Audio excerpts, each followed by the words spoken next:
আল্লাহর হাবিব সাল্লাল্লাহু আলাইহি ওয়াসাল্লাম একদিন সাহাবীদেরকে নিয়ে বনি ইসরাইলের যুগের একজন ব্যক্তিকে নিয়ে কথা বলছিলেন।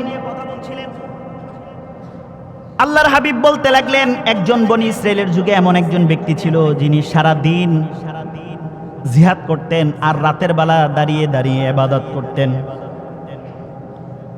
এরকম ভাবে তিনি 1000 বছর ইবাদত করার বয়স পেয়েছেন, সুযোগ পেয়েছেন। এক কথা শোনার সাথে সাথে সাহাবে কেরাম মন খারাপ করে বসলেন, চেহারা মলিন হয়ে গেল। এক একজন সাহাবীর আফসোস, আমরা তো এতটুকু সময় পাই না, আমাদের হায়াত তো 60 বছর, 70 বছর, 80 বছর, সর্বোচ্চ 100 বছর হয়ে যায়, এরপরে তো আমরা এত হায়াত পাই না। যদি এতটুকু হায়াত পাইতাম তাহলে হয়তো ওই ব্যক্তির মতো ইবাদত বন্দিগি করতে পারতাম। আল্লাহ তাআলা কোরআনের আয়াত না সূরা নাজিল করে দিলেন, সূরা কদর নাজিল করে বললেন, হাবিব আপনার উম্মতকে বলেন হতাশা না হওয়ার জন্য, আপনার সাহাবীদেরকে বলেন মনকে খারাপ না করার জন্য।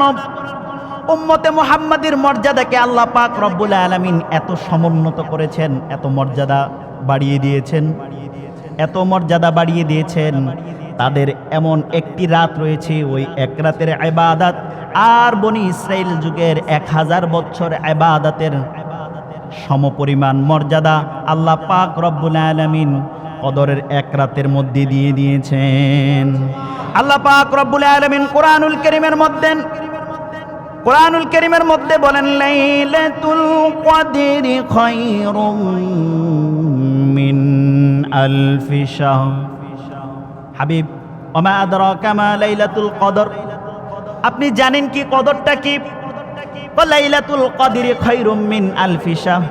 লাইলাতুল কদরটা হলো এমন মর্যাদাপূর্ণ যেটা 1000 মাসের চাইতেও এই এক রাতের মর্যাদা আরো বেশি। আল্লাহ পাক রব্বুল আলামিন আমাদেরকে এত মর্যাদা বাড়িয়ে দিয়েছেন। কুনতুম খায়রা উম্মাহ, এই উম্মত হলো শ্রেষ্ঠ উম্মত। সুবহানাল্লাহ বলবেন না?